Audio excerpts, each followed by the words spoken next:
자녀라고 그렇게 말씀하고 있습니다. 자녀라면 당연한 것이고 마땅한 것이라는 것입니다. 그래서 바울 사도는 이 하나님의 자녀는 첫째 상속자라는 것입니다. 상속자. 우리 성경에는 첫째라는 단어가 나오지 않습니다만은 헬라어 원어에 보면 17절 9절이 이렇게 나오는데 클레로 노노마이, 클레로 노모이, 그러니까 클레로 노모이 맨 데우 이런 겁니다. 클레로 모노이라는 말은 상속자, 그 다음에 데우라는 말은 하나님의, 그 다음에 맨이라는 이 접속사는 첫째로 하는 그런 의미가 있겠습니다. 첫째로. 첫째 하나님의 자녀는 하나님이 가진 재산의 상속자라는 것입니다. 하나님은 엄청난 재산을 소유하고 계시는데 바로 양자는 그 아버지가 가지는 재산을 상속받는 자라는 것입니다. 하나님의 재산을 물려받게 되어진다라는 것입니다. 자, 그 다음에 이 양자가 가지는 권한은 뭐냐 하면 양자는 그리스도와 함께한 상속자다. 이런 이제 말씀하고 있습니다. 그리스도와 함께한 상속자. 이게 그리스도와 함께한 상속자라는 이 말의 의미는 뭐냐면 공동 상속자다. 이런 의미를 가집니다. 이 단어가 공동 상속자, 함께 상속하는, 함께 상속하는 그런 의미가 있습니다. 그래서 여기 그리스도도 하나님의 아들이기 때문에 하나님으로부터 상속을 받을 권한이 있고, 우리들도 양자이기 때문에 똑같은 상속을 받는 공동 상속자라는 그런 말씀으로 우리에게 알려주고 있습니다. 오늘 부동산으로 말한다고 한다면은 공동 명의를 가진다, 그렇게 보시면 되겠습니다. 지분이 같다, 5대5 이런 하나의 의미를 가진다고 하겠습니다. 자, 그리고 상속 재산의 내용은 뭐냐 하면 하늘 나라를 상속받는다는 것입니다. 나라를. 보통 보면 그 세자, 왕세자들이 보면 나라를 상속받지 않습니까? 그래서 나라를 상속받는다. 하늘나라는 아버지 것인데 그 아버지의 나라를 그리스도와 공동으로 물려받게 된다 하고 사도 바울이 알려주고 있습니다. 누구에게? 로마 기독교인들에게 그렇게 알려주고 있다는 것입니다. 하늘나라를 공동으로 물려받게 된다. 자, 요 이제 말의 의미는 그리스도와 함께 공동 통치를 한다 하는 그런 의미로 봐도 되겠습니다. 공동 통치, 공동으로 다스린다 하는 그런 의미로 보면 되겠습니다. 그래서 바울 사도는 이런 것을 두고서 디모데에 그렇게 말한 것이 있습니다. 디모데후서 2장 12절에 보면 참으면 또한 함께 왕노릇 할 것이요 그랬습니다. 여기 함께라는 말은 그리스도와 함께 왕노릇 한다 하는 그런 의미의 뜻이 되겠습니다. 그리스도와 함께 왕노릇 한다. 그래서 앞으로 하나님께서는 그리스도에게 왕권을 주실 때에 양자들에게도 같이 그리스도와 같은 권세를 주어서 하늘나라를 다스리게 한다 하는 그런 의미로 보면 되겠습니다. 물론 그리스도와 똑같다 그런 의미는 아닌 것 같고, 그리스도께서도 세상을 다스리시지만 하나님의 자녀들, 즉 양자들도 천국의 마을들을 다스리는 권세를 받게 될 것이다 하는 그런 의미로 해석하면 별 탈이 없겠다 싶습니다. 하나님의 양자들도 그리스도와 함께 공동 상속자이기 때문에 우리가 이 땅을 떠나서 하나님 나라에 가면 그 순간부터 하나님 나라를 공동으로 그리스도와 함께 통치하는 그런 지배자가 된다 하는 사실을 우리가 알고서 믿을 수 있어야 되겠습니다. 물론 뭐 최고의 왕은 최고의 다스리는 어떤 되시는 분은 바로 우리의 형님 되시는, 우리들의 형님이 되시는 예수님이 되신다고 하겠습니다. 자, 오늘 이런 영광이 저와 여러분들의 앞길에 기다리고 있다는 것, 이것을 기대하면서 우리가 믿음 생활을 할 수 있어야 하겠습니다. 자, 그러면서 바울 사도는 이렇게 하나 알려주고 있습니다. 우리가 이런 영광스러운 자로서 기대 가지고 소망 가운데서 신앙생활을 해가고 있는데, 바울 사도가 또 한 가지 알려주는 것은 하반절에 우리가 그와 함께 영광을 받기 위하여 고난도 함께 받아야 할 것이니라 그랬습니다. 이 하반절의 이 시작은 진정으로 마냐, 참으로 마냐, 이런 그 문장으로 시작합니다. 우리 번역은 조금 그냥 그렇게 시작은 안 하고 있습니다만은, 이 헬라어 성경에 보면 에이페르라는 이 접속사로 시작합니다. 이 에이페르라는 접속사는 뭐냐면 참으로 만약, 진정으로 만약. 그래서 만약 참으로 우리들이 그와 함께 영광을 받기를 원한다면 고난도 함께 받아야 합니다 하면서 그렇게 그 사실을 알려주고 있습니다. 이건 당연한 것이다 하는 것입니다. 로마 기독교인들, 당신네들이 진정으로 그리스도와 함께 왕노릇하고 하나님의 나라를 상속으로 받기를 원하십니까? 만약에 원하신다고 한다면 참으로 그리스도와 같은, 또 그분과 같이 고난도 함께 받아야 됩니다 하고 그렇게 사실을 알려주고 있습니다.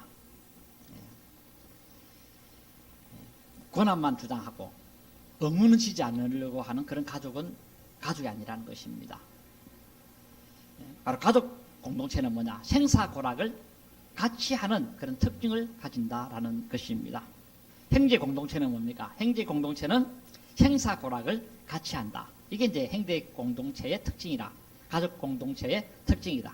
그래서 부모가 잘 먹으면 자식도 잘 먹고, 부모가 고통을 당하면 자식도 같이 고통을 당하고, 이게 이제 가족 공동체의 특징이라고 하겠습니다. 이건 동서고금의 진리라고 할 수 있을 겁니다. 같이 죽고 같이 산다는 것입니다. 그래서 바울은 로마 기독교인들에게 만일 참으로 당신네들이, 또 우리들이 그리스도와 함께 영광을 얻는 결과를 얻기를 원한다면 그리스도와 함께 고난을 받아야 한다 하고 이 사실을 알려주고 계십니다. 그래서 결과에는 원인이 있다라는 것입니다. 원인에는 결과가 있다라는 것입니다. 이런 놀랍고 굉장한 보상을 받기 위해서는 그 보상에 걸맞는 희생이 필요하다는 사실에 대해서 언급을 해 주신 것입니다. 그 희생이란 뭡니까? 그 희생이란 그리스도와 함께 고난을 받는 것을 두고 말합니다. 그리스도와 함께 고난받는 것, 심파스코라는 말인데, 쉼이라는 말은 함께라는 말입니다. 파스코라는 말은 고난.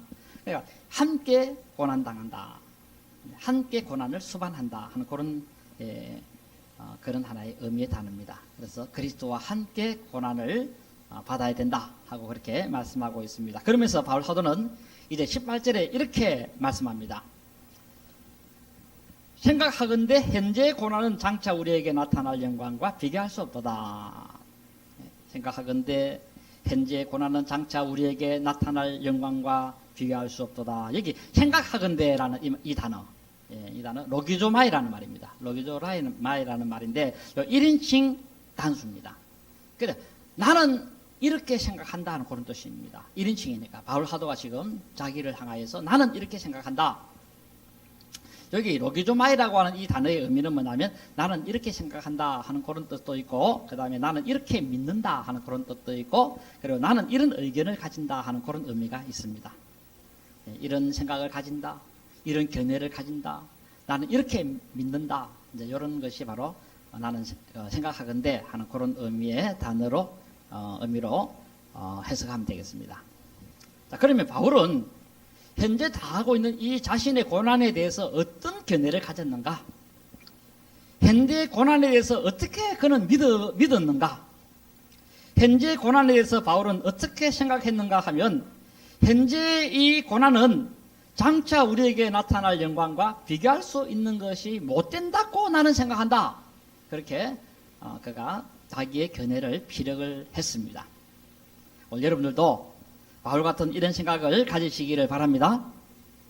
또 그리고 어쩌면 여러분들이 이런 바울 같은 생각을 가졌기에 지금 이 순간까지 예수님과 함께 고난을 받으면서 이 믿음의 길로 따라간 것일 것이다 라는 것입니다. 여러분들이 뭘 보고 이 어려운 길을 지금 걷고 있습니까? 할 때 그것은 바울처럼 장차 나타날 그 영광을 바라보면서 지금 이 길을 아마 걸어가고 있다 라는 것에 대해서는 의심의 여지가 없을 것입니다. 자, 여기 18절 거기 보면 고난이라는 말이 나오죠. 현재 고난. 고난이라는 말의 의미는 뭐냐면 파세마라는 말인데 불행이라는 그런 뜻입니다. 불행. 로마서가 기록될 당시 바울과 그의 일행들은 엄청난 불행을 당하면서 살아가야만 했습니다. 상상도 할 수 없을 만큼 큰 불행을 겪으면서 신앙생활을 해가야만 했던 그런 자들이었습니다. 예수 믿는 것 때문에 사방에서 몰아치는 핍박과 예수 믿는 것 때문에 목숨이 위태로웠고 예수 믿는다고 해서 인간의 권리가 빼앗긴 채 사람들에게 속수무책으로 공격을 당하면서 그렇게 살았던 것입니다. 예수 믿는다고 해서 짐승만 못한 대접을 받았고 오히려 벌레만 또 못한 그런 대접을 받으면서 그들은 살아갔습니다. 참 정말 불행하지 않을 수 없습니다. 얼마나 참 불행했는지 말로 다 할 수가 없을 것입니다. 인간 대접을 못 받았으니까. 그럼에도 불구하고 왜 불행한 삶을 그들이 택하면서 끝까지 나아갔느냐 할 때 그 이유는 장차 주 예수님께서 심판하실 때 우리에게 보상해 주시는 것이 있기 때문에 그 보상을 바라보고 그렇게 나갔다라는 것입니다. 예수님을 믿음으로 말미암아 당하는 이 희생의 가치는 앞으로 얻을 그 영광과는 비교할 수 없을 만큼 크다는 것입니다.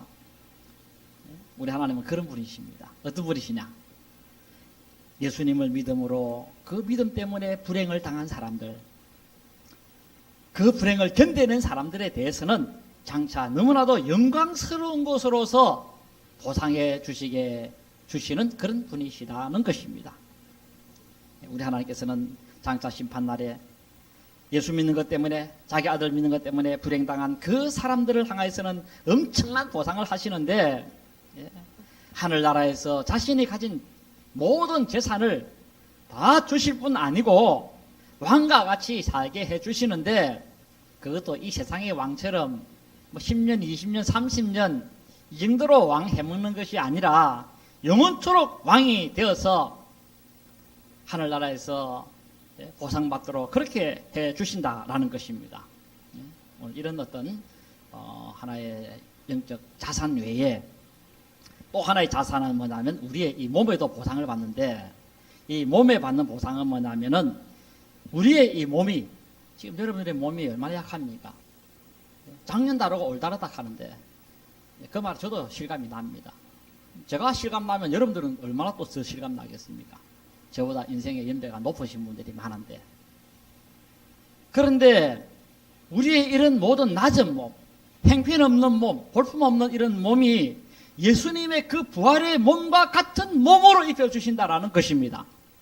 찬란한 몸으로 빛나는 몸으로 영광스러운 몸으로 입혀주시는데 썩고 더러운 몸을 병들고 죽지 않는 몸으로 몸을 가지게 만드시고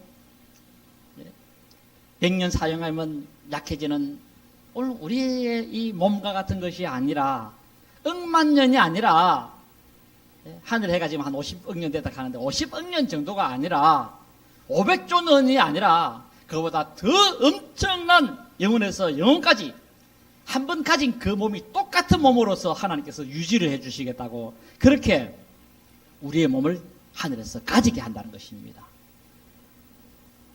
정말 아주 신기하고 놀라운 몸, 굉장하고 위대한 몸, 이런 몸을 가지게 해서 거기서도 지옥에서가 아닌 천국에서 영원토록 살게 되고 거기서 왕노릇하면서 살게 해 주시겠다. 이게 너희들이 받을 바 보상이고 내가 받을 바 그 보상이라는 것입니다. 자, 그러므로 현재 불행을 당하고 있는 바울의 생각은 무엇인가 하면 예수 믿으면 불행이 온다는 것입니다. 불행을 당한다는 것입니다. 근데 이거는 조금이라는 것입니다. 보상에 비하면 너무 하찮은 것이라고 그렇게 표현을 하고 있습니다. 보상은 너무 크다는 것입니다. 오늘 여러분들도 이렇게 여기시고 생각하시고 믿으시고 이 길을 걸어가시기를 바랍니다. 여러분들이 현재 예수 믿음으로 당하는 이 불행, 이것은 장차 엄청난 보상으로 하나님이 바꿔서 주실 날이 온다는 것입니다. 아마 여러분들 중에서도 조금 행편이 있는 분들은 아마 보험을 넣는 분이 계실 겁니다. 보험 넣는 분들 보면 고생합니다. 달달이 보험금 들어가는 거. 참 보험금 불입한다고 쓸 거 못 쓰고 아마 참 불행하다 하는 그런 생각을 하면서 넣는 분도 있을 것입니다. 이것만 들어가도 내가 좀 더 잘 물을 낀데 하는 생각도 하는 분도 계실 것이고, 그래서 생활비 아껴가면서 보험금을 넣는데, 이런 행위는 현재로 보면 참 불행입니다. 현재로 보면 참 예절없고 딱합니다. 겨우 생각하는데 그거다가 또 보험금까지 빼가지고 또 넣어야 될 판이니까 얼마나 불행입니까? 근데 이런 불행은 나중에 큰 어려움을 당했을 때 엄청난 것으로 보상을 받는다라는 것입니다. 한때 보험금을 넣는다고 고생했지만 이제 보험금 찰 때 그 보상 때문에 살판 난다라는 것입니다. 노아 한번 보세요. 노아. 우리의 인생 선배 노아. 그는 방주 만든다고 엄청난 투자를 했습니다. 그는 방주 만드는 그 기간 동안에는 불행의 연속이었습니다. 방주 만들면서 정말 죽을 고생을 했습니다. 그런데 나중에 홍수가 나니까 보상을 받았습니다. 보상을 받았는데 바로 그 보상이란 생명을 건지는 보상을 받았다라는 것입니다. 그래서 노아는 방주를 만드는 동안에 쉬지도 못했고 불행을 당하면서 했지만 그 보상으로 자기 목숨도 건지고 자기 가족들의 목숨을 건지는 그런 보상을 받아가지고, 그래서 노아는 홍수 후에 350년을 더 살았고 그 자녀들도 다 몇백 년씩 더 살았다고 그렇게 역사가 기록을 하고 있습니다. 물론 뭐 땅에서 받는 그것 외에 또 하늘에서도 노아가 보상을 엄청나게 받았을 것입니다.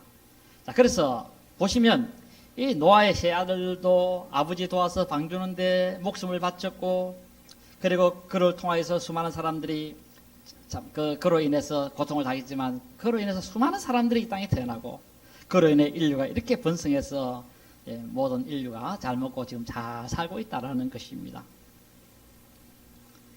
참 방주 만든다고 한때는 불행했지만 그러나 그것이 불행으로 끝난 것이 아니고 그 불행한 시절이 있었기 때문에 목숨 건지는 보상을 받게 되어지기도 했다는 것입니다. 자, 오늘 우리들도 마찬가지입니다. 지금 예수 믿는 것 때문에 불편한 것이 많고 아마 진짐이 하나 더 있을 겁니다. 어떻게 보면 불행할 수, 현재로 볼 때 불쌍한 자고 또 불행하다 그렇게 진단할 수 있을 겁니다. 바울 자신도 현재는 불행하다 했습니다. 자기도 예수 믿는 것 마음은 떵떵거리고 살고 내놓으라고 하면서 그렇게 살 수 있는 그런 존재였지만은 예수님의 십자가 지는 그것 때문에 자유를 잃고 어려움을 다하고 고통을 다하고 그렇게 함으로 내가 현재 불행하다 했습니다. 그러나 이것 때문에 앞날에 엄청난 보상이 예배되어져 있다는 것입니다. 지금 바울은 그거 쳐다보고 지금 가고 있는 것입니다. 상상도 할 수 없을 만큼 엄청난 영적 보장자선을 그렇게 가진 자였다는 것입니다. 그러므로 우리들도 바울처럼 그런 믿음을 가질 수 있어야 하겠습니다. 그런 생각을 가질 수 있어야 하겠습니다. 그런 견해를 가지면서 믿고 나아가는 여러분들 되시기를 바랍니다. 내가 가진 현재 이 불행은 장차 하나님께로부터 받을 그 보상에 비하면 아무것도 아니다. 장차 하나님께 받을 보상은 너무 크다. 이런 믿음을 가지고 이런 견해를 가지시고 이제 한 10년, 20년 다 어가니면 우리도 세상 떠납니다. 조그만 이 신앙생활을 잘 견디면서 이 불행을 잘 견뎌나가시기를 바라고, 그렇게 할 때 하나님께서는 장차 빛나고 쇠하지 않고 없어지지 않는 하나님의 나라에서 그리스도와 함께 공동상속자로서 인정하시고 여러분들에게 하늘의 모든 재산을 다 상속해 주실 때가 올 것입니다. 할렐루야.